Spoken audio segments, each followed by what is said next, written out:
Boa noite, pessoal.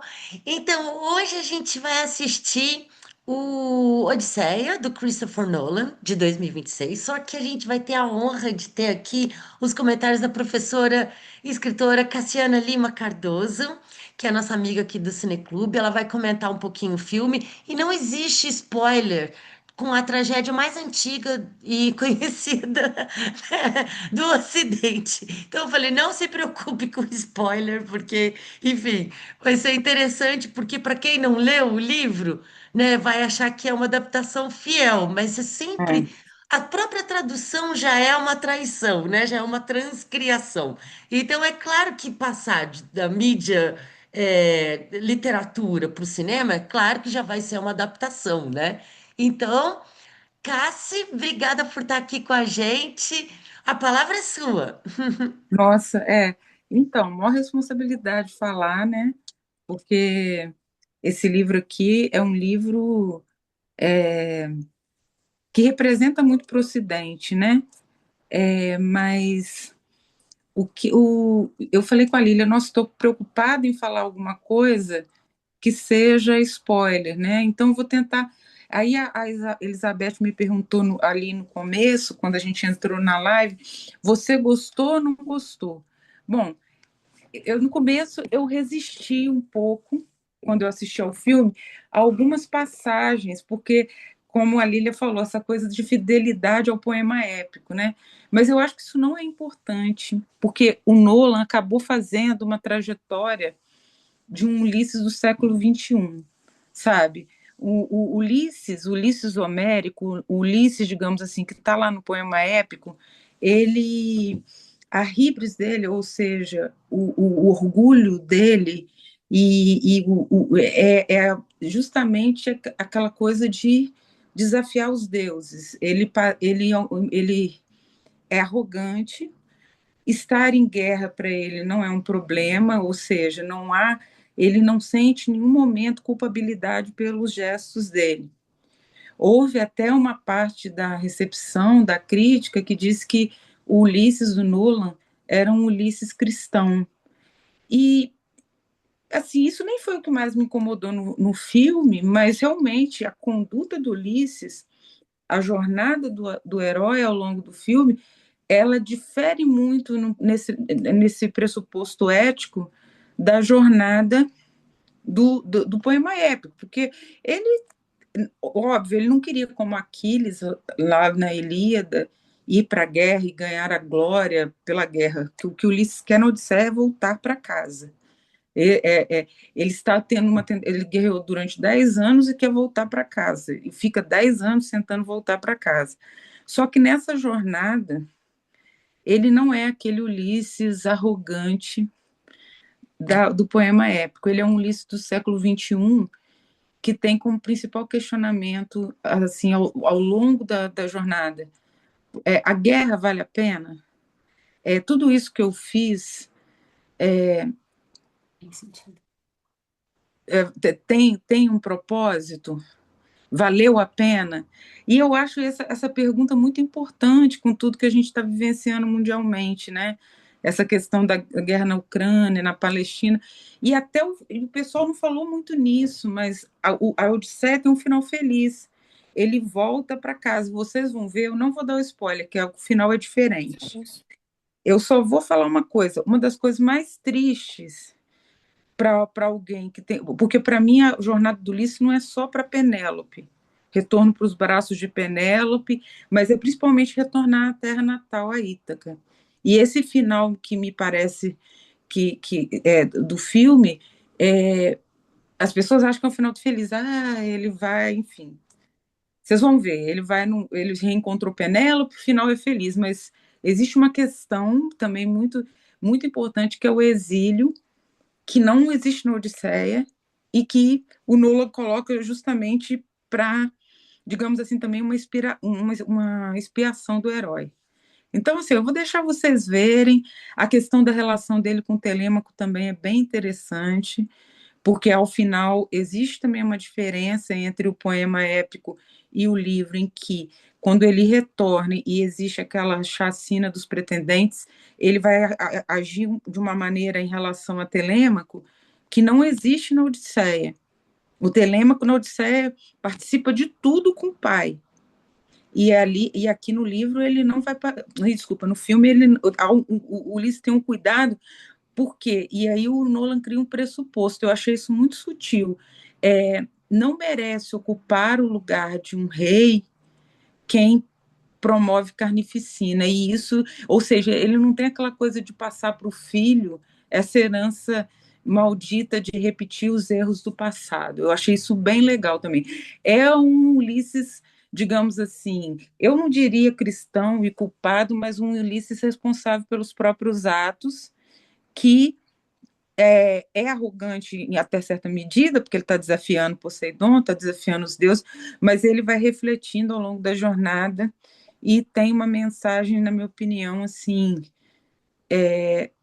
pacifista, assim, nas entrelinhas, porque por dizer que a guerra, eu li assim, tá, gente? Depois vocês façam um debate, podem dizer assim, não tem nada a ver isso que a Cassiana falou, isso é legal também, porque cada um tem a sua interpretação, né? Mas eu achei isso legal. O que eu impliquei é o canto 12, que é o encontro com as sereias, que a Circe, tanto com Circe quanto Calypso, ele não tem relações sexuais, não, e no livro ele fica durante anos com ela, se deleitando ali, e aquela questão, ele foi enfeitiçado porque elas eram duas deusas, mas não, ele fica um tempo vivendo os prazeres antes de cair em si e voltar para os braços da Penélope, né? Eu vou recomendar a leitura de um conto do Eça de Queiroz chamado Calypso, que é também uma versão bem interessante do século XIX do mito da Calypso. É isso, gente, não vou falar muito não. E aí, e se vocês tiverem outras interpretações ou discordarem, depois eu vou ver o vídeo logo à noite e aí eu vou ser acrescentada aí com as visões de vocês do filme. Mas bom filme. Que legal, obrigada, Cassi. Eu vou procurar. Será que a gente consegue em PDF? Será que já tem domínio público? Essa de Queiroz? Já tem, né? Já deve Claro. ter. Porque é século XIX, já tem 100 anos. É um conto, eu tenho ele aqui. Eu até procurei, eu achei a Odisseia, mas assim, eu procurei aí, de vez em quando eu bagunço as coisas, eu não acho, mas eu acho bem bonito. O Borges também tem um conto, eu falei, será que o Borges não leu esse conto do Eça de Queiroz e escreveu isso? Que era aquela Olha, ideia que a eternidade é tediosa. Você já leu esse conto, não já, Lília? o Imortal, sim. O Imortal. Eu acho, estou chutando, que o Borges leu o Essa de Queiroz e copiou desse conto Calypso, que Olha que legal. é porque o final do conto é genial. É assim, a Calypso pergunta: eu sou muito mais bonita que a sua mulher, não vou envelhecer nunca. Você tem aqui tudo do bom e do melhor. Não há sofrimento na minha ilha. Por que que você quer voltar para ela? Aí o final ele elabora isso com palavras muito melhores do que essa que eu estou dizendo aqui. É o seguinte: não existe nada mais entediante que a vida eterna. Oh. Qual é o do Borges? Qual é o título que você O do falou? Borges é o Imortal. O E Imortal. Imortal tá no Aleph. Mas tem, é, tem em PDF na internet também, em Mas português. anterior a dele, obviamente, é o Calypso, que tem para mim, digamos assim, esse argumento, sabe? Que é o argumento, porque assim, a vida com Calypso seria uma vida sem sofrimento. Seria uma mulher que nunca envelhece, uma deusa poderosa que nunca reclama, mas ele vai preferir voltar para Penélope, que está 20 anos mais velha, depois que ele voltar, e aí eu acho isso interessante, eu acho que é o argumento do conto do Borges e é o argumento do conto anterior do Essa de Queiroz, que está falando da Calypso. Eu vou tentar achar aqui em casa e mando para vocês. É Obrigada. muito legal. Então é isso, as coisas mudam, né? As coisas, eu falei isso com a Elizabeth, eu acho que é uma transcriação, ele não teria como, em 3 horas, filmar um poema épico de 12 mil versos. E além do mais, o personagem, como Ulisses nos dias de hoje, seria uma ode à guerra. E ele quer fazer uma elegia à guerra. Ele quer dizer que é triste, a guerra é muito triste, sabe? Não é algo feliz, algo que, né? Então, assim, é uma concepção diferente de guerra que eu acho que um artista responsável do seu tempo pode ter, né? Pode ter, sim. Acho legal que ele tem. Eu falei para a Lília que desde que eu li Os Meninos da Rua Paulo, não sei se alguém leu esse livro. Eu li, adoro Os Eu Meninos da amo Rua esse livro, Paulo. mas desde então a gente viu que as guerras são inúteis, né, Lana? É tão triste que, assim, você vê que não vale a pena, assim. Eles lutam por aquele pedacinho de terra para no final ficarem seu melhor amigo. Então, é tão bonito. Acho que isso vai forjando a nossa consciência pacifista, sabe? De não louvar conflitos, não louvar guerras, buscar sempre uma atitude de paz, eu acho, longe do conflito, porque o conflito leva a mortes, a catástrofes. Acho que não é legal. Eu gostei dessa direção.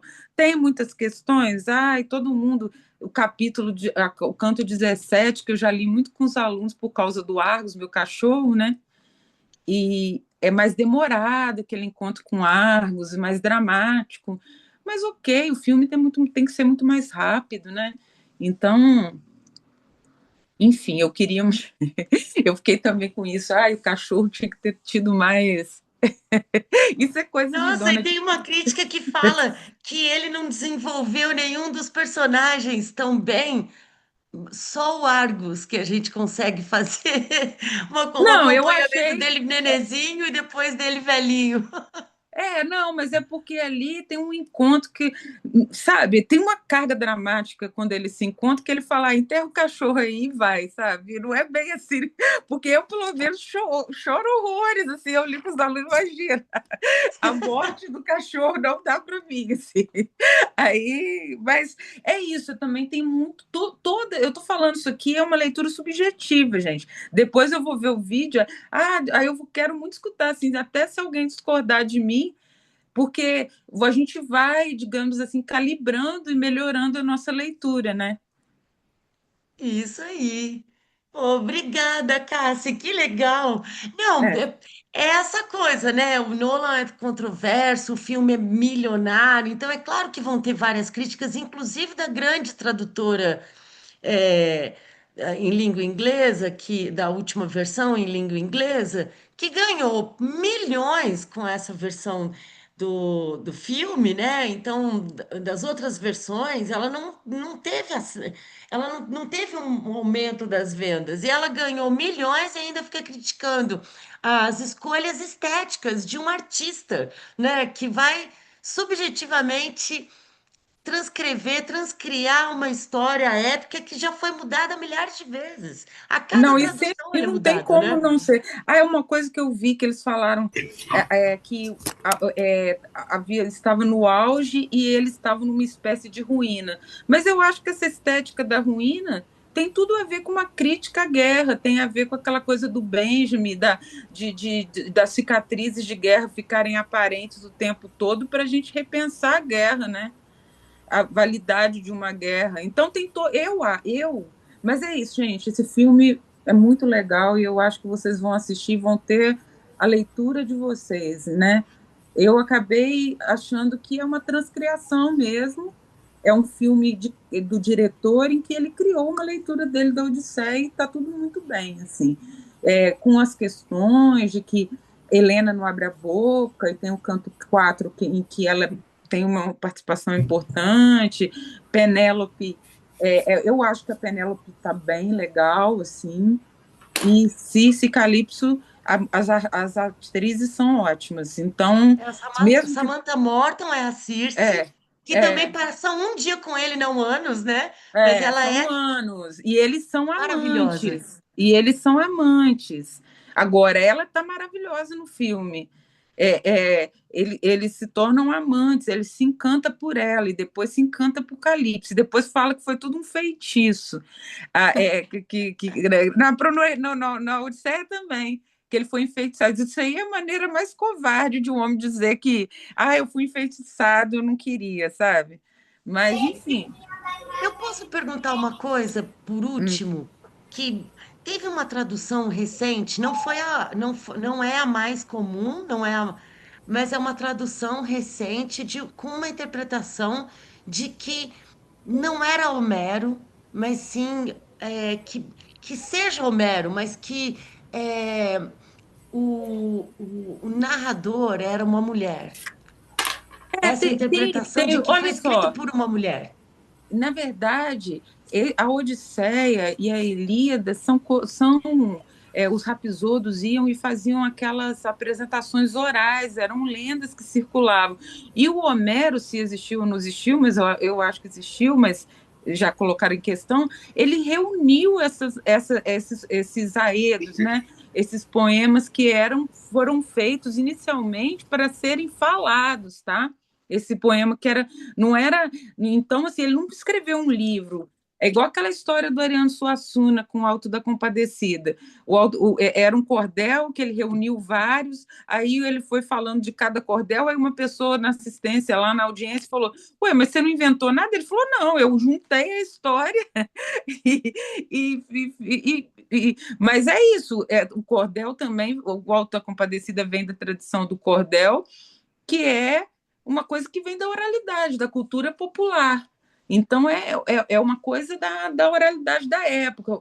Existe essa discussão se o Homero existiu ou não existiu, mas isso aí são várias vozes que estão aí, sabe? De vários poetas, de vários que eles chamavam na época de rapisodos, das pessoas que iam declamavam os poemas.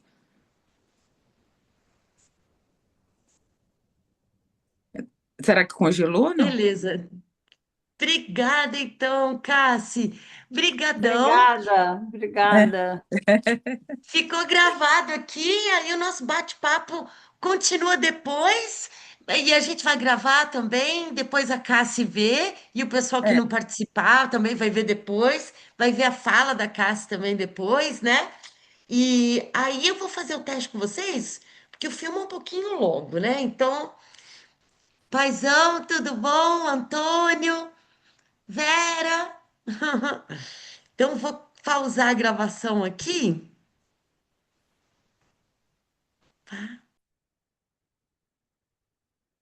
Então, beleza. Então, como a Cassi comentou, né? O final diferente do exílio, né? E dele poupar o Telêmaco, que falou mais de uma vez, né? Você tem olhos de sábio, né? Para as pessoas, né? E no texto que a Cassi mandou também lá no grupo, falando que o Homero talvez fosse cego, né? Por isso a criação do personagem Tiresias, que consegue ver além, né? E também tá lá no Sófocles, né? No Édipo, né? Então tem essa referência também de várias elucubrações, né? Sobre a existência do Homero, né? E nessa, né, na Odisseia, ele é esse guerreiro e grande parte das críticas, assim, falam desse personagem ser cristão, né? A culpa cristã dele contra a guerra, que eu não acho que seja uma fraqueza, e eu acho que é até uma continuidade do personagem do filme que ele fez, aquele da bomba atômica. Eu tinha comentado isso com meu pai, né? Que é também passando pano, né? Mas ao mesmo tempo criticando, né? A Hiroshima, Nagasaki, né? A bomba atômica. Falando como se fosse necessário, né, para mostrar a força contra o Hitler, mas ninguém cai nessa, né? E no final das contas é o homem com a própria culpa, né? Vale a pena isso? Então é como se fosse uma continuidade dessa mesma questão da guerra, né? E o exílio, mostrando também como é difícil e falando, vai ter civilização de novo depois dessa coisa toda, né? Que a gente está vivendo aí também, né? De desrespeito à natureza, à cultura e aos povos, enfim dessa luta pelos últimos recursos, né? Mas enfim, vamos lá. Quero ouvir todo mundo. Vamos ouvir a Celina, que faz tempo que não está aqui com a gente também? Deixa eu liberar o som aqui para todo mundo. Celina, você já tinha visto? Não, Lilian, na realidade eu peguei já o filme no último terço, porque Ah, quando eu olhei no grupo que a Cássia ia estar e vocês ia aparecer o filme, eu falei, gente, tanto tempo eu tô doida para ver esse filme, não consigo, né? No cinema, porque é um filme para ver no cinema, né? Mas aí eu queria dar boa noite, queria escutar o pessoal falar. E eu só peguei o fim, né? E eu vi essas críticas exatamente que você comentou, né? Algumas críticas e também um lado, eu não posso falar porque eu não vi o filme todo, tá? Um lado também mais misógino do filme, né? Tem uma crítica muito forte em relação a isso. É, agora é tudo ouvir falar, e não é meu comentário, óbvio, né, Clília? Obrigado, querida. Bom ver vocês todos depois de tanto tempo. Um pois beijo. é. Obrigada, Celina. Obrigada por estar aqui com a gente. É verdade, essa coisa da misoginia é uma crítica à própria obra, né, do Nolan. Eu não estava esperando que ele fosse diferente, porque a, a Penélope, né, a atriz, a Anne Hathaway, ela já estava no Interestelar, que era filha adulta, né, do cientista que vai continuar o trabalho do pai, né? É, e ele coloca aquela coisa meio mágica, né, do buraco negro e lá, enfim, de um futuro distópico também, né, sem alimentos, e também, né, essas coisas, essas questões, né, sempre rodeando a obra dele, né, e ele coloca isso da misoginia, mas eu vi, tirando a Circe, que é uma tarde, né, uma refeição em vez de tantos anos que ele ficou com ela, né? E da Penélope que ele colocou ali, né? Não, você me prendeu? Ela, não, eu curei seu corpo, mas eu não curei a sua mente, porque ele não. Ali no filme a gente consegue entender que ele é que não lembrava. Mas como a Cassie falou, no próprio livro a gente vê que ele fala que foi enfeitiçado, né? Mas ele não queria voltar para casa, né? E no final, muito bonito também essa mensagem de paz, né? Desse arrependimento do guerreiro, né? Para que toda essa violência, né? Para que tudo isso? Não valeu a pena, né? Não só as mortes, mas os anos perdidos, né? Então, é muito legal, né? Ter essa coisa. E eu amei a Charlize Theron, achei ela incrível. Amei a, ai, a Samantha Morton, que é a Circe, maravilhosa, poderosíssima. E eu achei que a participação das três foi para justamente colocar Ulisses em xeque, né? Então, tipo assim, as mulheres, né? Uma das teorias é que o canto seria proferido por mulheres, né? Que as histórias veriam de mulheres. E então, contam do Ulisses como se Ulisses fosse meio que um joguete na mão delas, né? E aí eu não esperaria que o Nolan fizesse alguma coisa assim, mas que ele colocou as três personagens, na hora que a Penélope fala também, vocês homens podem fazer tudo nesse mundo, nós mulheres só podemos fazer o que a gente pode, né? Então, no final das contas, ela ocupou aquele trono por 20 anos, né? E só que isso não é valorizado. Quem vai ser o primeiro a falar, pessoal? Paizão, quer comentar? Pode falar. Mas a Silvia levantou a mão. Ah, é? Então a Ah, Silvia depois meu pai. Desculpa, eu não tinha visto. Não, eu não levantei a mão, não. Eu estava só coçando aqui. Mas só vou Ah, comentar que foi essas três mulheres, né? Tem uma que é a rainha, a outra que é a bruxa e a outra que é a fada. isso. Interessante. Mas eu não levantei, não. ah, Ah, beleza. Então pode falar, paizão. bom, boa noite a todos. Celina, um grande abraço. Falou saudades. Tá bom? Bom, o filme é maravilhoso. Assistimos a segunda vez, né, filha? A primeira no cinema, com dublagem, um som estrondoso, parecia mais bomba atômicas seguidas. E agora, né, a questão parece ser o som mais original. É, o mundo grego, né, influenciou muito a nossa realidade e os dias de hoje. Não influenciou mais porque quando surge Portugal e Espanha, já sobre a realidade de Roma, e Grécia não tinha mais o poder que teve. Mas mesmo assim, né, influenciou os nossos clássicos. Aquela passagem, a Revolta dos Mortos na praia, né, e mais outras que aparecem um pouco no filme, vai influenciar até Dante, né, quando escreve sua obra Divina Comédia. Ele se baseia muito na realidade, na religiosidade, né, grega. Então, passa por aí, né? Percebe? Uma outra coisa interessante.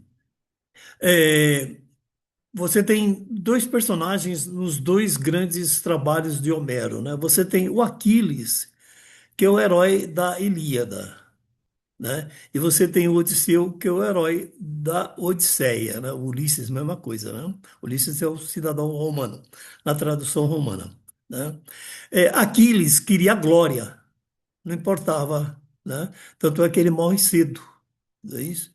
Ele não estava preocupado.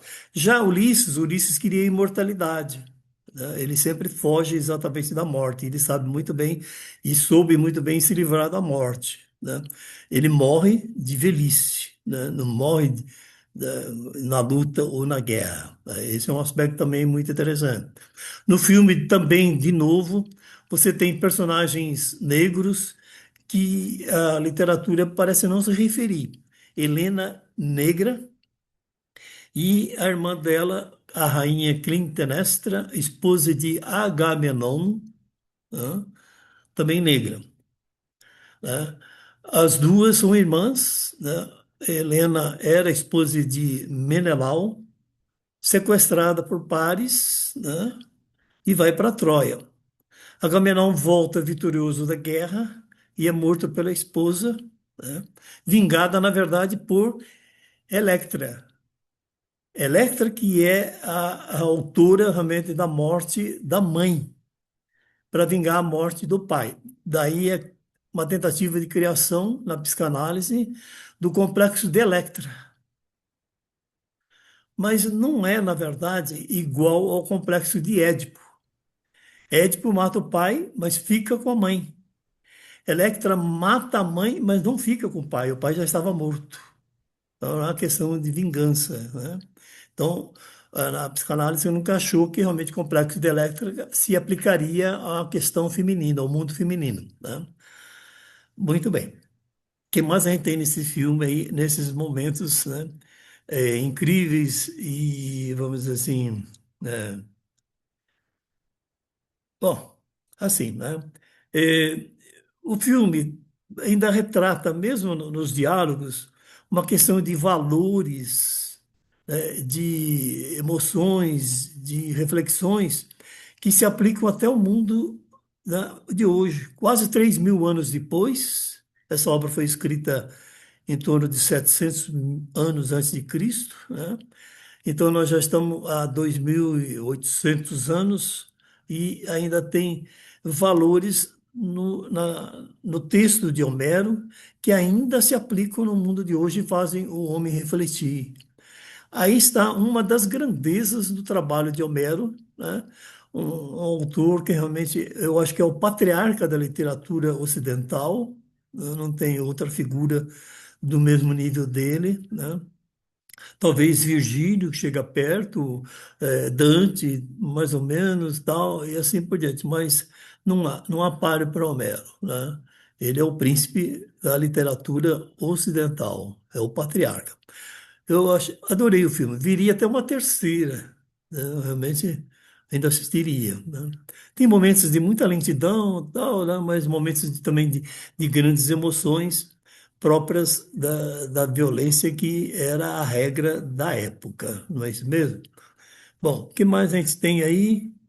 Eu acho que eu consegui lembrar e extrair, está tudo aí. Obrigado. Brigadão, pai, que legal! Brigadão pela aula! Ora, ora. Ah, então, quem é o próximo? Opa, Tonico!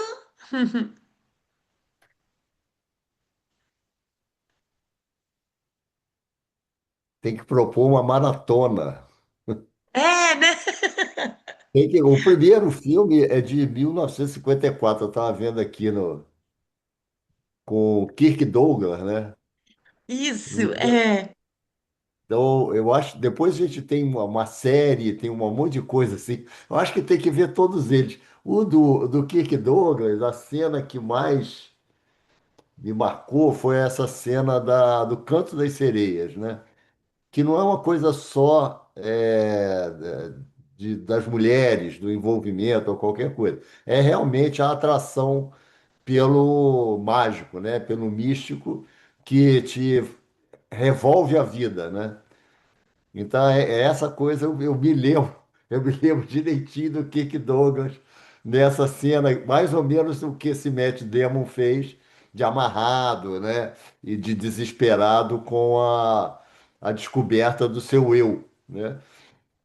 Ali é que é a descoberta do eu dele mesmo, né? Então eu achei realmente, ó, vamos fazer uma maratona. Temos que pegar isso tudo. A série eu acho que tem uns 12 capítulos, uma coisa assim. Então vale a pena a gente pegar isso aí e rever as diferenças das interpretações, né? Mas aí, ô Nelson, pô, tudo de bom, né? A gente, Ah, obrigado aí pelas coisas. Eu confesso que eu não li o livro, né? Então, eu acho que vale a pena a gente agora pensar, inclusive, fazer a maratona e ler o livro. É uma ó, obrigação da gente é para fazer isso, né? é verdade. É verdade. É? Olivia, o Matt Damon trabalha? Isso, o Matt Damon é o Ulisses. É, Ah, ele tá bem envelhecido, né? tá diferente. Bom, tudo bem, obrigado. Quer comentar? Bom, eu gosto, né? Fiz filosofia, então tudo a ver com os gregos, né? Então, eu achei bonito, assim, o filme. E assim, às 3 horas, pelo menos para mim, não senti como um fardo, né? Assim, eu acho que fluiu, fluiu. Isso eu achei bem interessante. Né? Não sei se pela ação, tudo, mas achei bonito, gostei. Bem legal. Como eles Uhum. mostraram, né? As figuras, tudo. Obrigada. Maravilha, maravilha. Então, o Tunico, ele falou, né, dessa série. Isso é bem interessante. Eu não sei se a gente consegue, né? Foi muito difícil a gente encontrar uma legenda. Foi, tipo, 10 minutos antes, assim, porque eu estava tentando traduzir de dia, mas eu acho que estava muito protegido. Então, tudo que eu estava tentando traduzir automático não estava dando. Então, eu estava traduzindo manualmente pelo Google, assim, muito pedacinho por pedacinho, né? Tipo, de 5 em 5 minutos, de 3 horas. Aí eu cheguei numa hora Nossa, e que meia. trabalho! Aí eu falei, ah, não, deixa eu ver se eu já não colocaram, porque o link saiu hoje. E tinha link grande, tudo, mas nunca é garantido, mesmo quando é grande. Então eu peguei o primeiro e que tinha mais download e vi que ele não tinha os créditos, mas funcionava. E ele tava com a legenda, né? E um escritinho do lado, mas tava bom. Agora, a última cena cortada foi uma brincadeira, né? Para fazer de conta que era o IMAX, porque não faz diferença nenhuma. A única coisa do IMAX é que tinha muito céu e muito mar, né? Então não precisa, a gente entendeu o enquadramento de tudo, né? Porque no final das contas, toda essa machulência dele de gastar milhões para fazer nessa tecnologia não era para todo mundo, né? É como se quisesse mudar uma técnica da própria exibição, né, de filmes, né, e transformar todos os filmes em épico, ou seja, impossibilitar, né, ou criar padrões que sejam muito mais caros do que já são, né, para o cinema. Então, é inviável, né? Então, não precisava, de fato, não precisa. Mas, claro que a minha cópia também estava muito ruim, né, o primeiro dia. Mas eu vou mandar uma cópia melhor durante a semana. Eu não vou mandar hoje essa aqui, porque eu acho que ela está muito ruim. Eu vou ver Mas foi, se a gente foi tem uma apresentado em melhor. IMAX? Foi apresentado em IMAX? Sim, e só 40 salas no mundo tem essa tecnologia que precisava, porque Fala e tudo, aqui né? no Brasil não tem nenhuma de IMAX para 75 Ah, bom. milímetros. O projetor para projetar no analógico, né, só 40 no mundo. Mas no Brasil só tem o digital, o IMAX digital. Então não faz diferença, né? Porque ser filmado em IMAX, né, ou seja, num formato maior, né, mesmo que a gente tivesse o projetor, as salas, geralmente as telas, elas são de 1 por 2, né? 1 por 1,90. Então, de qualquer forma, iria estar cortada a imagem, né? Então, foi uma machulência mesmo, né? Tipo, eu posso 250 milhões, lá, que gente, é o épico dos épicos, né? Assim como do Kirk Douglas são vários, né? Esse também precisava ser épico, né? Então, por isso, é uma tentativa de fazer tudo que o dinheiro é capaz de fazer, né? Pelo cinema, é isso aí que a gente encontra, né? É, não, mas foi muito bom. É, Gostei. no Rio só tem aquela sala lá da Barra, né, Lilian? Que tem É, IMAX né? e tá tudo lotado. Para você ir, você tem que comprar com 3 semanas de De antecedência antecedência, lá no New né? York, né? É o UCI do New York, é o do Rio. São Paulo tem, eu acho que mais de uma, tem 2 salas, uma coisa assim. É, eu sei Mas que tem aqui, uma no shopping Frei Caneca, acho que é, né? No Frei Caneca. eu nunca fui na de São Paulo, só fui na do Rio. E é bom, faz diferença, eu acho. Mas É. Para experiência, né? para ela ter Eu uma assisti. experiência diferente, né? Então, é, Eu assisti a Origem, que é o Inception, que é o filme que eu é, mais amo dele, em IMAX, em Los sei. Angeles, que é assim, redonda, né, a sala. E a tela é 180 graus, mas ela é curva, né? Então Aquela você tela fica dentro curva, de mas o um. IMAX traz aquela tela curva mesmo. E é É esse incrível, grande. né? Nossa, Eu assisti o Duna no olha. IMAX grande também, desse 75. E eu fiz o seguinte, depois, uma semana depois, fui assistir o Duna no normal. É diferente. É, É é diferente. verdade. Você conhecer que é uma tecnologia espetacular. Não A é? experiência. É, a experiência, né, de ver, ela A é experiência. muito. Por exemplo, quando eu vi o Inception, a Origem, eu parei de fumar. Fiquei 5 anos sem fumar. Nossa, Eu plantei na por minha quê? cabeça. Eu fiquei tão fascinada com o filme que eu parei de fumar. Foi a primeira vez que eu tentei, né? E aí, Por quê? mas Qual a ligação funcionou. qual a ligação Uma com o outro? experiência IMAX. Né?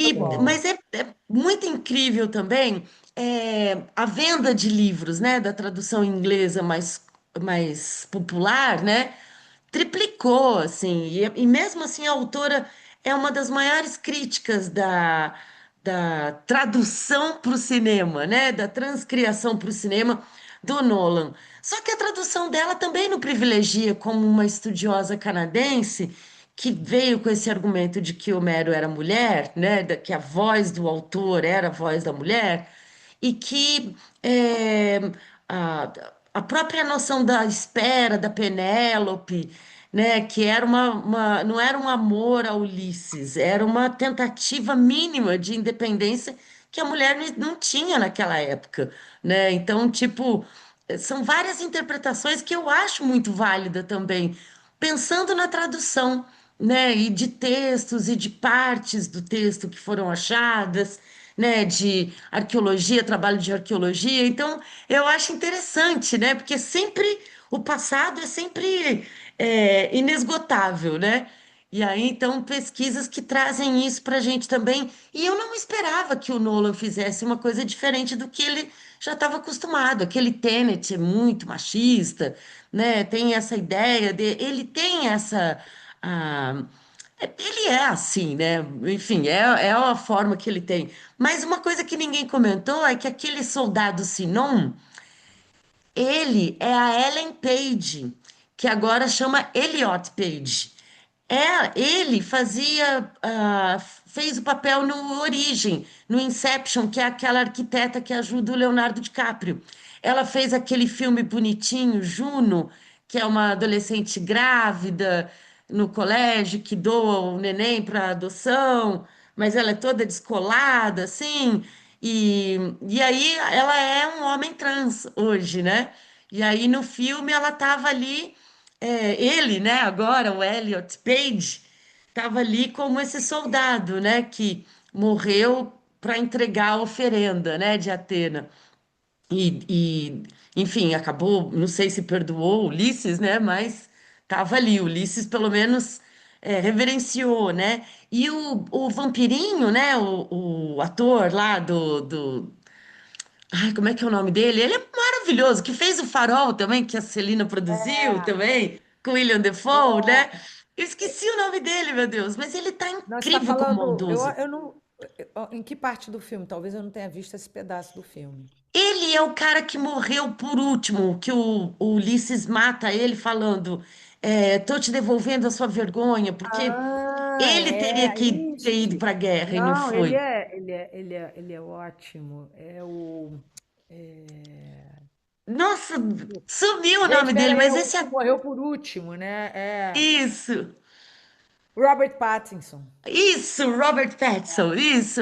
Ele é maravilhoso, porque ele é muito esquisito, Ele é né? muito bom ator. É muito bom, né? Isso é. Ai, e também aquela neta da atriz brasileira, esqueci o nome dela, Maria Gladys, né? A que era a criada que traiu, né? A Penélope. Ela é a Mia Goth, né? Que já é famosa aí dos filmes de terror. A minha filha é apaixonada nos filmes que ela faz. Que ela é sempre protagonista de filme de terror, né? Uma coisa meio feminista, assim, que nem é a pessoa dela. A pessoa dela não é política, nem um pouco. Aí esses dias eu vi um meme dela e da Anna Taylor-Joy, que é aquela argentina, aí filmando o braço delas, duas fotografias assim, com a manchinha de vacina, aí falando, braço de latinos americanos, né? Como reconhecer um latino-americano, né? Pela manchinha da vacina, né? Então, tipo, como se isso fosse uma resistência, né? Nossa, todo bebê foi vacinado, né? Então, achei legal, porque a Mia Goff tem uma manchinha de vacina, né? Provavelmente daqui do Brasil, né? Olivia, quem é o ator que era filho dele? Então, o Telêmaco, olha que engraçado, eu falando com Filho a do Cassie Ulisses. hoje. O Filho do Ulisses. Telêmaco, o nome dele eu esqueci, mas ele é namorado da Zendaya, que fez a Atena no filme, e ele está como Homem-Aranha na última versão. E a Zendaya, que é a Hum. Atena, a namorada dele na vida real, desde novinhos, eles são namorados há tantos anos, como o Robert Pattinson era da Vampirinha também, da Kirsten Stewart, né? É o casal de Hollywood. A Zendaya é a Mary Jane no coisa, né? Aí eu falando com a Cassie, não, então a Atena, que na verdade é nora do Ulisses, né? Ah, Porque ela namora o Telêmaco na vida real, né? qual é o A nome nora dele, do Ulisses. do filho do Ulisses? Como é que ele chama? Então, é Beleza. Telêmaco Ah, o Samir. personagem, né? Mas o nome dele, de verdade, eu não sei, Tá. né? Ele tem feito, ele é um bom ator também, né? Mas eles são Ele é dois atores andrógeno, né? mirins. Ele é Oi? andrógeno. Andrógeno, é homem, mulher, parecia meio assim, né? Isso, assim como a Zendaya, que ela tem uma beleza latina também, né? Não é aquela coisa da mulher americana, né? Ou desse ideal hollywoodiano, né? Que, enfim, aquela terra lá tinha as mesmas pessoas daqui, né? E aí, então, ela tem uma beleza, assim, latina, negra, e eles valorizam isso. E eles são um casal mirim, que eles faziam série da Disney Club, né? Então, tipo, aqueles atores que estão lá desde novinhos, né?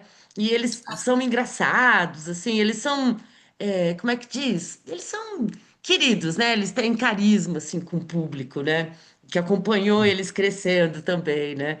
E aí eu achei interessante botar ele como Telêmaco e como a Cassie falou, ele participou da matança, da violência, porque Ulisses, a violência faz parte, né? Não era só um detalhe, era o modus operandi, né? Em nome da justiça, em nome da. Enfim, mas o Telêmaco no filme, o Nolan preferiu, como a Cassie falou, né? Poupar essa nova geração desse arrependimento que ele sentia, né? Da guerra e da violência. Então, é uma liberdade, né, poética que ele teve que tem tudo a ver, né, com o, o Oppenheim, né, o personagem do Oppenheim, dos últimos filmes dele, né, que tem essa coisa de um poder absurdo e de um arrependimento das pessoas que têm um poder e que querem reverter aquilo que foi feito, né, e que às vezes não é possível, né. Então, Então, o ator do Telêmaco, como é que ele chama mesmo, que você falou eu, agora? eu não sei. Ah, que Eu você não sei. esqueceu, foi esse Me que você lembro. esqueceu. Eu não sei, eu só sei que ele faz o papel do Homem-Aranha também, né? Mas é fácil encontrar o nome dele. Bota Homem-Aranha e a gente acha aí, né? Tá. Né? Mas Silvia não quer comentar nada?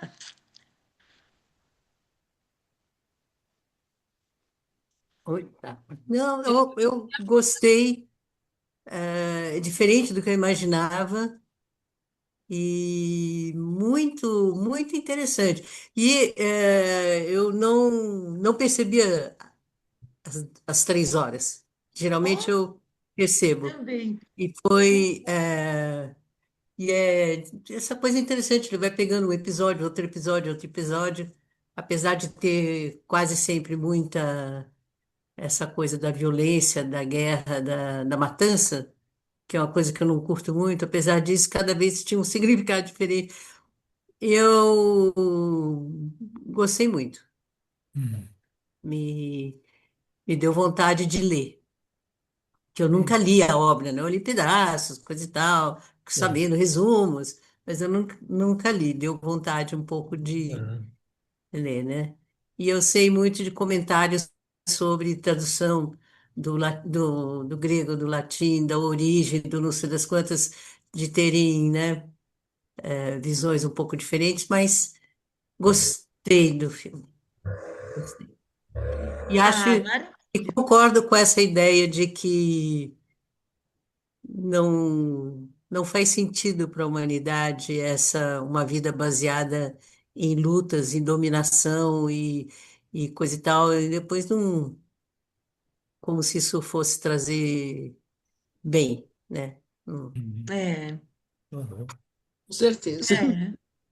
E uma Hum. coisinha que eu queria comentar também, que é uma das cenas que eu mais gosto. No livro, né, dos cantos, né, que eu gosto mais, no livro eu não lembro o número como a Cassie, né, e também eu estudei há muito tempo, né, então não lembro mesmo. Mas a minha cena favorita, que é a que o Tonico falou, do filme do Kirk Douglas, mas que não é tão forte, a não ser a reação do Ulisses, né, e também a mudança do que ele fala. Porque ele coloca ali que o que você mais quer é o que você menos pode ter, e o que você mais quer é aquilo que você já tem, né? Então, tipo, ele quer voltar para casa porque ele quer a eternidade, né? Mas é como a Cassie falou, a eternidade ele já tinha experimentado ali com a Calypso, que é ser, ou seja, é ter tudo, né? E ter tudo seguro, né? E era isso que fazia que ele temia de voltar para casa, naquela vida de marasmo, porque o personagem no filme, no livro, é um guerreiro, que é a eternidade. Ele não é vaidoso como Aquiles, né?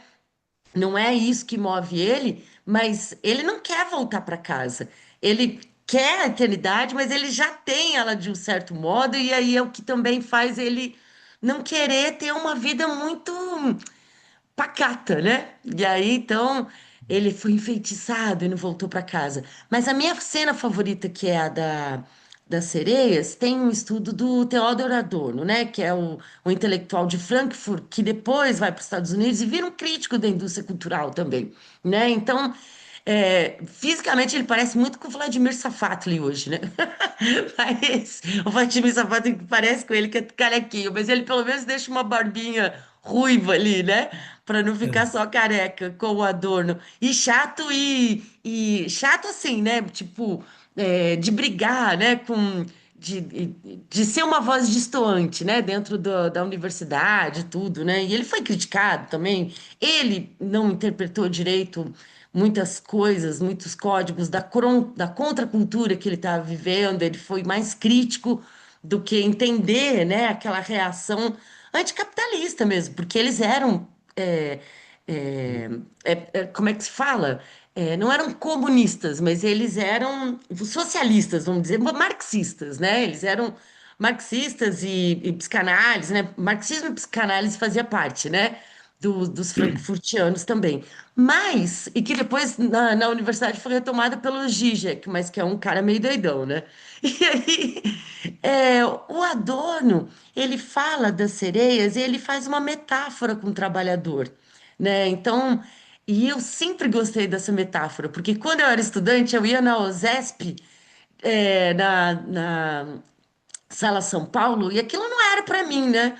E era muito caro, mas aí eu descobri que tinha um monte de milionário que assinava lá as madeiras, né, os programas, e eles davam ingresso para estudante. Aí era só ir lá no estacionamento que eles chegavam assim, estudante, estudante, dava ingresso pra gente.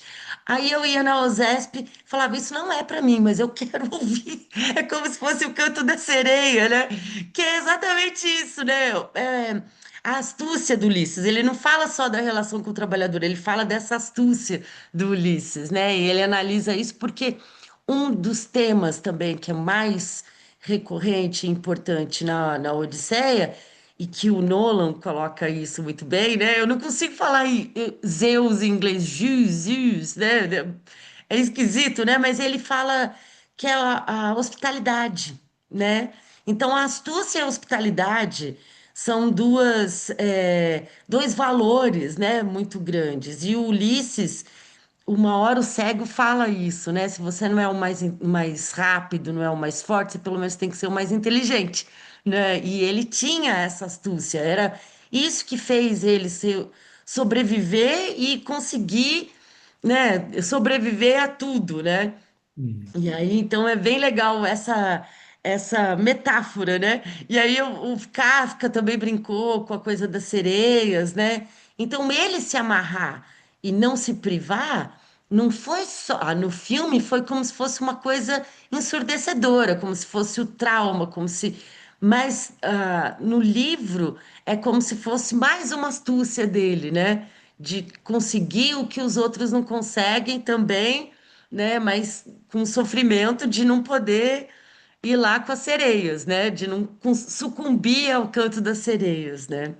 Mas é isso, pessoal. Também vou mandar esse texto do Adorno, vou Ah, mandar o legal. essa de Queiroz, que a Cássia falou que a gente vai encontrar também, e o artigo que ela mandou também é bem legal, que está lá no grupo. Beleza? Ô, pai, você está no grupo também, né? Tô. Sim, sim. Então tá. Valeu. Tinha uma Beleza. cena que eu achei assim, eu nunca tinha visto nada de parecido, que é aquela, tipo, bruxa, quando ela mexe nos caras e vai para transformar eles em porco. A gente não entende o que que ela está fazendo, mas aquela, eh, né, distorção que ela vai provocando, aquela mexendo naqueles rostos, aquela cena eu achei muito importante. Depois a gente vê que ela está transformando ele em porcos. Mas no É, começo você não sabe o que que é, né? E muito diferente, muito forte. A Circe. é. Não é? Isso. Tirce, é. A Circe, Isso, isso É, mesmo. Que ele fica isso, anos com a Circe, mas ali é só um jantar, né? Um É. jantar isso. indigesto, né? exato. Valeu. Mas ela se apaixona por ele, eles se apaixonam e ela ajuda ele a voltar, né? Mas é muito legal ela voltar e quando ela transforma eles de volta, né? Ela fala: voltem para os seus disfarces, né? Porque na verdade eles são porcos. Eu adoro essa metáfora. Tem um É filme do isso. Ozu que os A forma americanos, humana quando é o eles. disfarce. Oi, pode falar, pode falar. A humana é o disfarce, né? A forma de guerreiro é o disfarce. Na realidade, eles É, são humanos, né? Exatamente.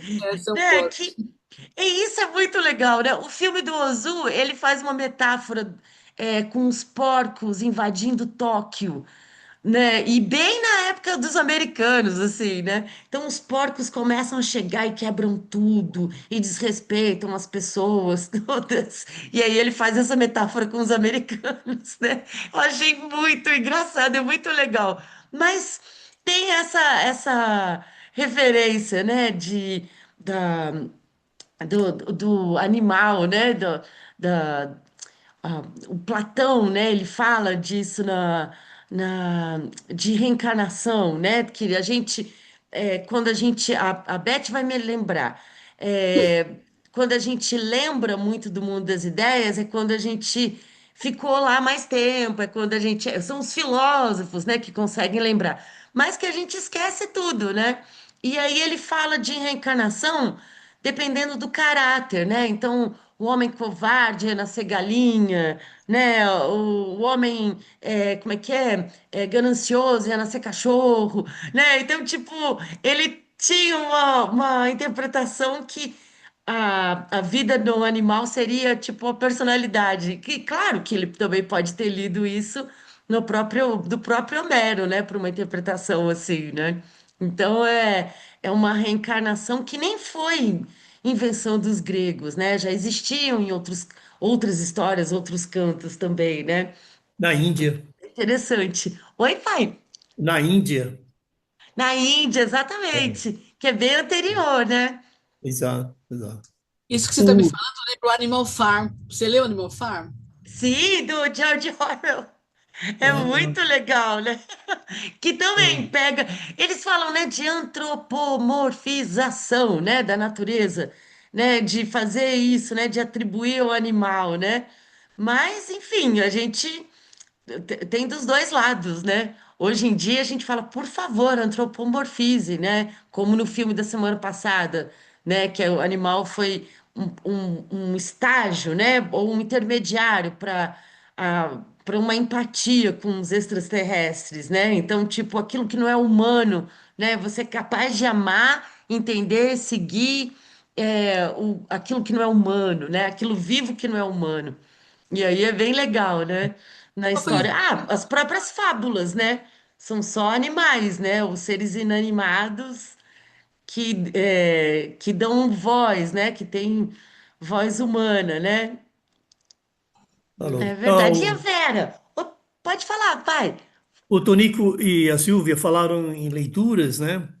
É, as duas obras, a Odisseia e a Ilíada, dão um total de 900 páginas. nossa. Vocês vão levar, talvez, a primavera toda e o verão, até terminar de ler. A minha sugestão é que vocês leiam peças menores, sobre o teatro grego, que também é muito criativo, muito atraente, interessante e divertido. Começa com Édipo, né? Depois vai para Antígona, e aí vai, né? Sempre assim. Aí um dia você cria coragem e encara, né, Ilíada. Ilíada tem 900 É melhor ler páginas? primeiro a Ilíada, depois você lê a Odisseia. Que a Odisseia é o final da guerra, né? Acaba a guerra de Troia, né?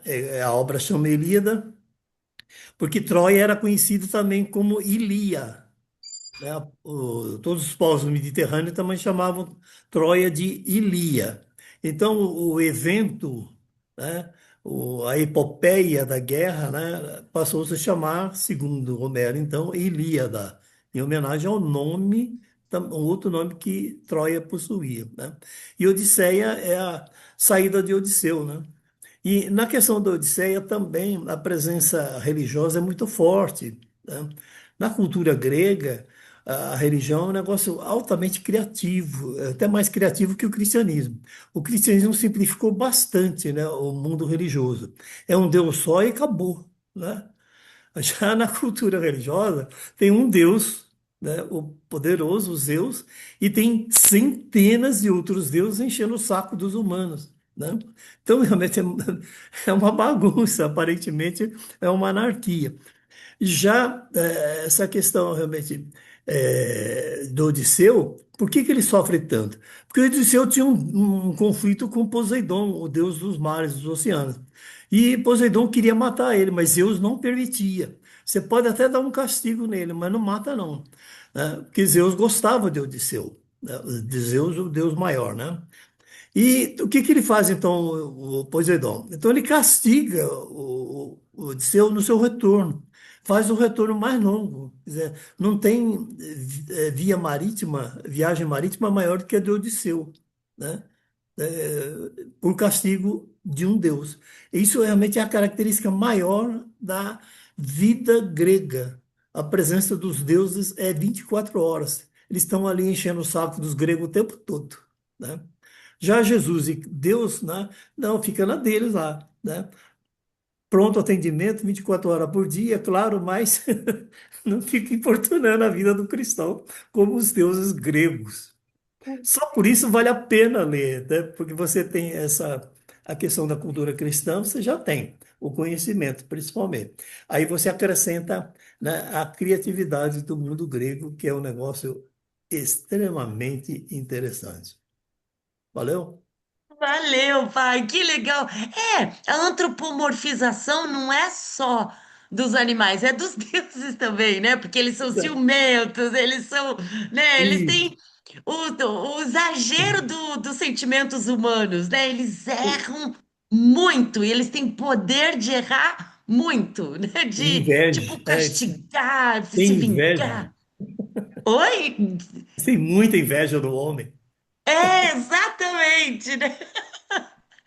Pois é. Não, e daí é a coisa mais interessante, né, do mundo épico pro cristão, né? Que como o homem antes, o destino dele dependia da vontade dos deuses, com o cristianismo privatizou, né, a parada. É o livre-arbítrio, né? Então, tipo assim, você pode, né, ter lá atendimento 24 horas, né? De 0800, né, de Deus, mas você é responsável pelas suas ações, né? E o Nolan um pouco coloca isso. A culpa cristã, né? Também é isso, é você se tornar responsável, né? A maturidade vem também daí, quando você se torna responsável pelos seus atos, não é uma vítima, né? Dos deuses, dos acontecimentos, né? Ou como se você só tentando sobreviver à ira dos deuses. Não, é você, enfim, tendo que ter coragem, como o nosso Guimarães fala, né? A vida que é da gente é coragem, né? Então a gente, com coragem, né, e criatividade, inteligência, a gente consegue driblar as coisas que acontecem, né?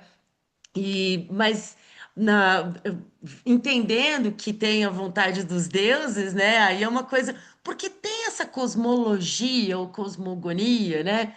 Tanto na Umbanda, no Candomblé, né, em algumas cosmologias indígenas, né, existem esse panteísmo também e essa explicação, né, mas sempre atribuindo a um Deus essa personalidade humana, né, sempre antropomorfizando os deuses, né. Isso. Então, o que seria do homem se ele não pudesse ter inventado Deus, né? Então, é a criatividade dele inventar Deus, né? E a criatividade dele também é criar mundos ou destruir mundos também, né? Em nome daquilo que ele inventa e acredita, né? Outros lá inventaram, a gente só acredita, né? Então, é uma continuidade. É isso. Obrigada, paizão. Vera, você.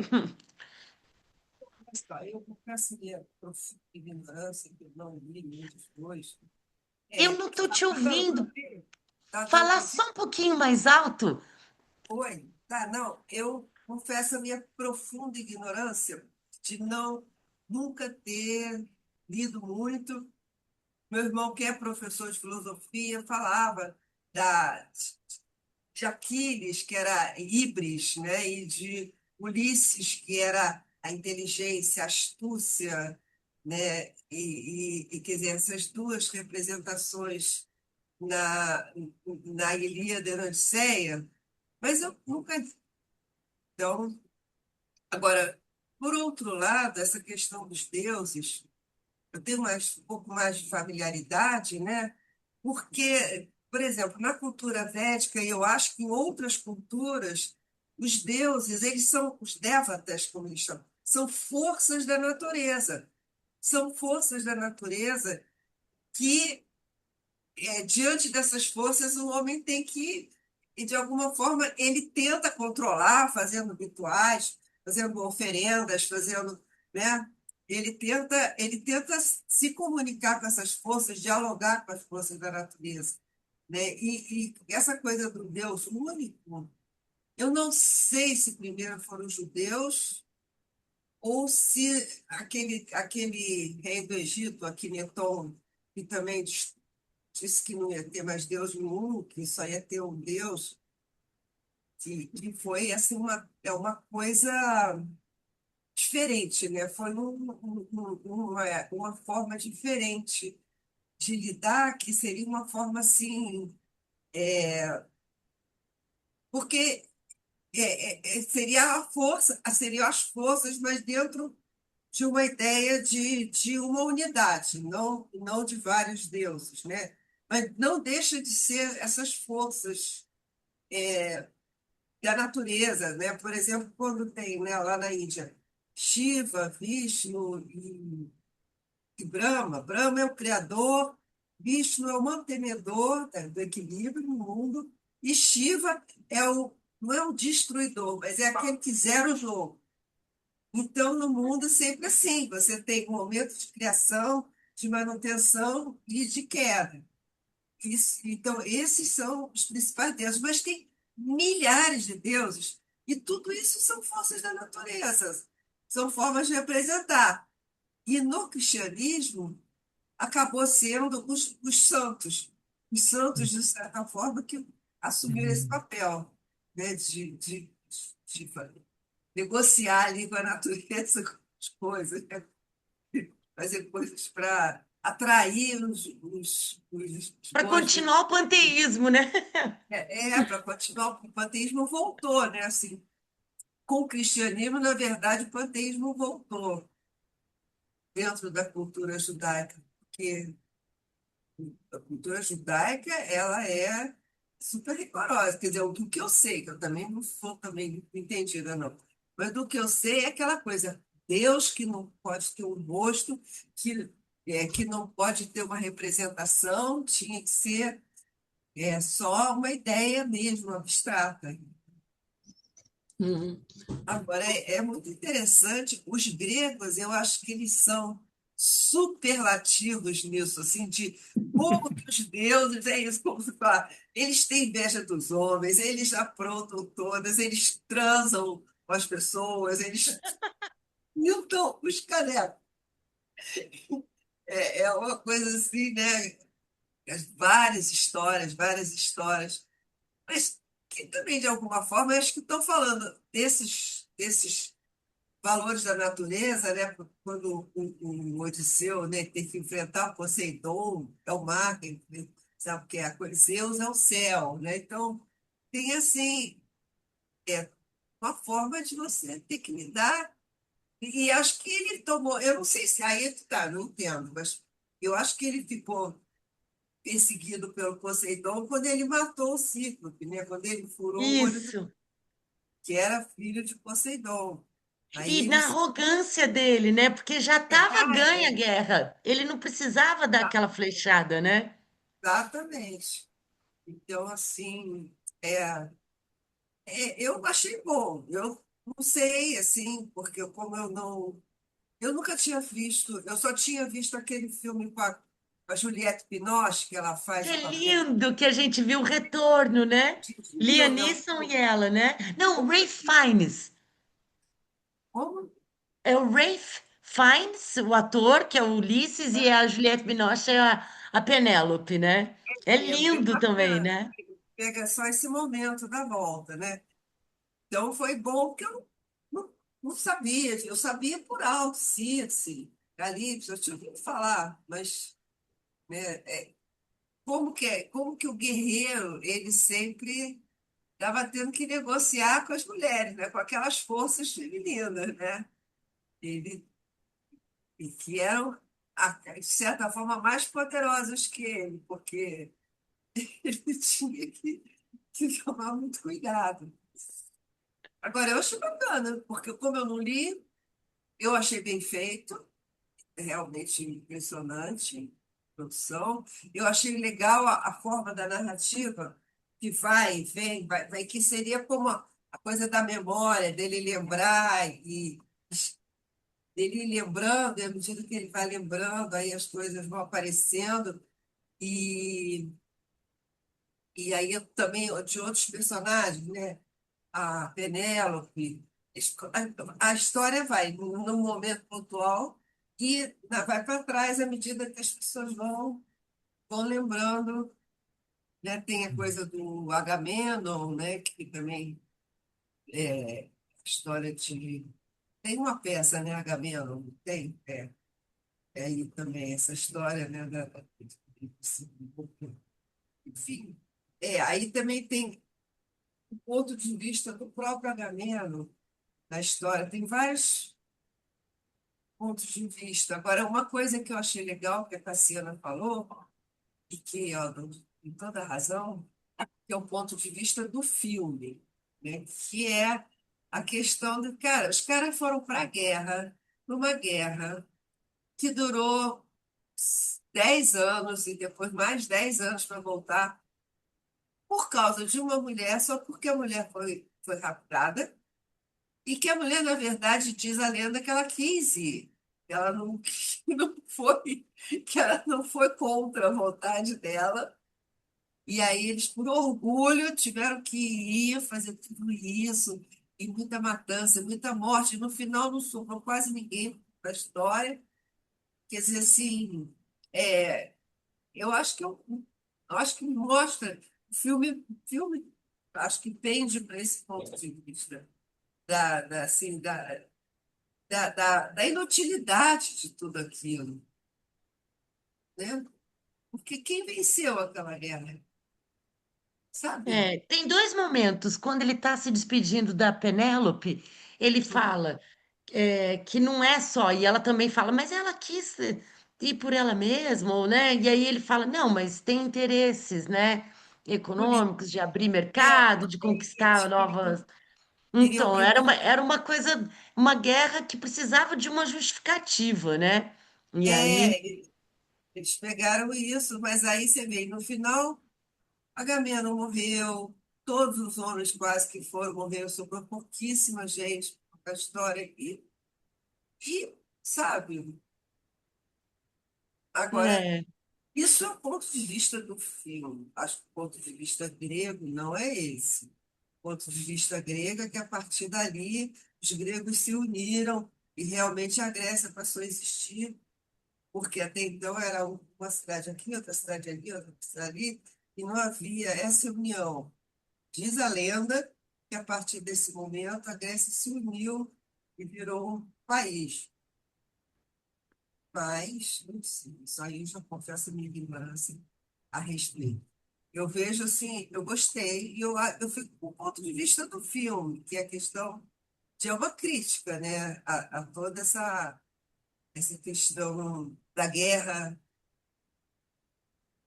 seja lá pela coisa que for, que ali aparentemente não justificava, mas tinha questões políticas. Mas pelo motivo que eles alegaram, realmente era uma coisa não fazia muito sentido, né, a gente olhando daqui para lá.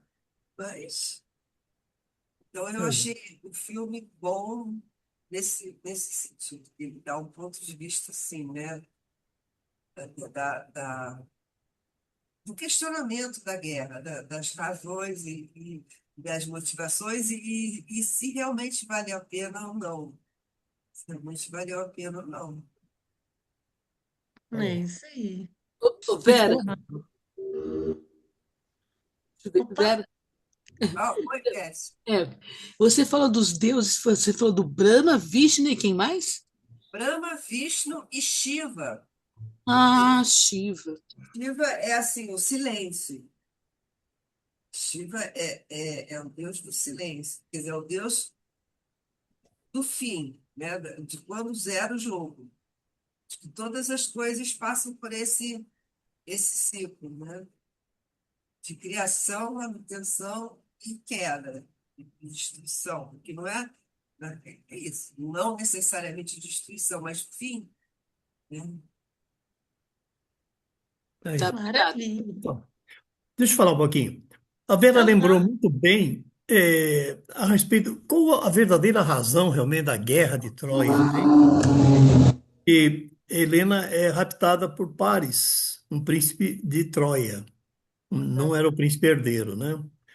E depois Menelau, marido de Helena, irmão de Agamenon, né, pede socorro e ajuda ele para recuperar a esposa.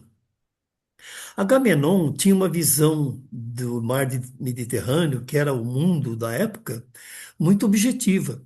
Ele tinha ambições de realmente se transformar no mais poderoso monarca da Grécia, que, como você lembrou bem, Vera, eram vários reinos, não era um único país, um reino único, né?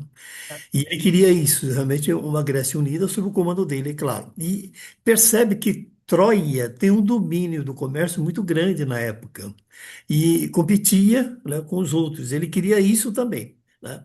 Então ele apoia o irmão Menelau, convence os vários reis, inclusive Odisseu, que era rei de Ítaca, um outro reino da Grécia, né? E vão em cima de Troia, né? Para cima de Troia. Só que eu tenho uma leitura seguinte: Menelau morre na Guerra de Troia, né? Heitor mata ele. Heitor é irmão do príncipe que raptou, Do né? Paris. Do Paris, né? Então, só sobrou Agamenon. Aí o Agamenon, quando volta, a mulher mata. Então, quer dizer, duas irmãs casadas com dois reis, né? São realmente quase que o centro do conflito todo, né? São os geradores do conflito, né? Mas existiam razões comerciais, razões bélicas, né, atrás disso, né? O Agamenon foi mais inteligente, mais habilidoso, né? Aproveitou a honra do irmão, que foi para o brejo, né? E vai em cima, mas o objetivo dele não era ajudar o irmão na questão da honra, não. Era dominar a Grécia, o comércio do Mediterrâneo. Mas então o Menelau foi morto, mas no filme não, né? No filme Não, ele. não, no filme não aparece. Realmente, no filme Troia, aquele que tem o Brad Pitt, né? O bombado, né? O Aquiles. E em outros filmes, também outras séries menores, né? O Agamenon morre também. Helena foge com Paris e vai para um outro lugar, né? Vai para outro reino, vai para Itália, lá para aquele negócio todo lá. Não, Aí já mas é outra na história. história grega é aquilo, ele volta e a mulher vai para ele. É, exato, exatamente. Parece que É, O Menelau recupera a esposa, né? Mas Exato. assim como também a brincadeira de Capitu, né? Ela traiu ou não Bentinho, essa interpretação, né? Que é uma retomada dessa coisa da Helena, porque até para a noção de imparcialidade da história, né? Tem o Heródoto, que é considerado um dos primeiros historiadores, e tem o Tucídides. O Heródoto, ele tenta ser o mais imparcial possível para contar o episódio da Guerra de Troia. Tucídides, não, ele é muito parcial, enfim, e ele não é tão conhecido, mas o presidente do Canadá, primeiro-ministro do Canadá, citou Tucídides também, dizendo que a guerra nunca vale a pena, né? É, e ele cita para falar contra o Trump, né? Mas o texto do Tucídides não é tão forte porque ele tomou partido. E o Heródoto, né? Tanto que quando eu vi o Heródoto Barbeiro, né? O jornalista no metrô, eu fui tietar ele, eu falei, você tem o melhor nome de jornalista, né? Que é essa ilusão de imparcialidade, né? Mas não, né? Então tem essas duas versões e ainda tem outros textos de sofistas que também tem o Gorgias, que era um sofista muito sofisticado, que ele escreveu Elogio a Helena e que ele defende a Helena assim com, com todas as formas, assim, ele defende ela de todas as formas de ataques, de, enfim, ela é uma santa quase, né? Mas ele defende ela e no final ele fala, mas isso tudo foi só um exercício retórico. Eu poderia dizer tudo ao contrário, né? Então, tipo assim, a Helena, ela é esse exercício retórico da guerra, da história, né? De tudo, né? Desse mito fundador, né? É. Da nossa literatura ocidental, né? Do entendimento do que é o Ocidente, né? E claro que é só desculpa, porque uma das coisas mais cruéis é colocar a gente, o cristianismo, como como a origem, a mulher como a origem do pecado, da maldade. É como se fosse uma autorização para o homem sempre se vingar da gente, né? Estuprar, matar, dominar. Então, tipo, a, a, a troca, né, dos poderes, tirar, né, botar tudo para um só e para um homem, também é uma forma de tirar esses poderes das deusas, das semideusas, né, e das mulheres que tinham poderes, né? Então eu Dizem, acho, dizem que na Índia, antes dos arianos entrarem, né, porque não era propriamente Índia, né, era Vale do Indo ali, e era um lugar com clima muito bom, aí tinha as cheias do Ganges, então, assim, era uma civilização muito pacífica de pastores, e era matriarcal. Era uma coisa assim, era antes desses deuses, Brahma, Vishnu, Shiva, eram as deusas Lakshmi, Durga e Sarasvati. Elas é que eram as deusas que mandavam no pedaço. olha E, isso. e aí, quando os arianos invadiram, né, que eles eram guerreiros, os arianos eram assim. E aí os hindus que moravam ali não tinham exército, não tinham nada, eles não puderam fazer nada. Os caras invadiram e tomaram conta. E aí fez essa mistura. E aí eles tinham deuses patriarcais. Aí os deuses viraram os principais, mas eles têm uma Shakti, né, que seria a esposa, que seria a energia. A Shakti é a energia de cada deus. Então, Brahma é Sarasvati, Shiva é Durga e Vishnu é a Lakshmi. Então, Olha só. Ah, elas viraram secundárias, eles conseguiram escantear elas por uma ah, secundária. Mas Exatamente. elas que mandavam no pedaço. hum. Que coisa. Vai ver que continuaram mandando nesses maridos que queriam aparecer, mas no fundo elas é que mandavam. Não, a Shakti Gente, é tá ficando um pouco tarde, eu tá. vou ter que É, sair, mas vocês continuem aí, porque tá muito bacana a discussão aí. Ah, falou, valeu, Silvia. Brigadão. Boa semana. Você também. falou, senhor. Bom Tchau. descanso. Valeu. Não, é Eu fico bem verdade. também. Eu gostei do filme. Sim. Para mim foi muito instrutivo. Eu nunca tinha lido, eu sabia muito por alto. Então, eu já vi um filme chamado Troia, que é uma coisa aí da internet, e vi aquele retorno. E sabia por alta história. Mas eu acho que ele tentou fazer detalhadamente como foi a volta de Ulisses, e foi um verdadeiro inferno, né? E ele queria voltar, queria porque queria, né? Até ele ter perdido os homens, aí ele perdeu a memória. Aí ele ficou ali na ilha, eu acho que ele aí não sabia mais se ele queria voltar ou não. É. Hum. Eu, Detalhado não, eu acho que não é, Vera. Eu acho que eu não vi o filme todo, tem que dizer isso. Ele deu um senso de tempo no filme, né? De Aham. passagem de tempo, Isso, essa coisa epopeia, né? Como até a Lilian falou, épica, né? é Mas o verdade. livro é muito mais profundo e detalhado Aham. né? Quando você lê ele, eu por acaso li na pandemia, foi uma época ótima para ler, porque tinha um grupo, e aí cada semana a gente lia um capítulo, aí se reunia e discutia lá o capítulo durante uma hora, Caramba, nem era muito não, mas assim, você uma leu hora e tudo, meia. que legal. Mas parte da pandemia foi relativamente simples, para te falar a verdade, não é nenhum muito mérito, porque na pandemia, no início, você estava assim meio perdido, então foi um bom momento para ler. Mesmo Ah, que assim. legal! Ah, isso é bem legal, né? Você está mais assim, reflexivo, aí você entra mais na história, eu acho. Acho que hoje talvez eu não entrasse tanto, sinceramente, né? É, Claro né? que A o gente ficou professor tudo na Nelson aí correria, né? nos dá uma aula, né? É diferente. Ler com o professor é muito melhor, né? É verdade. Sempre. Lilian, Dessa obrigado.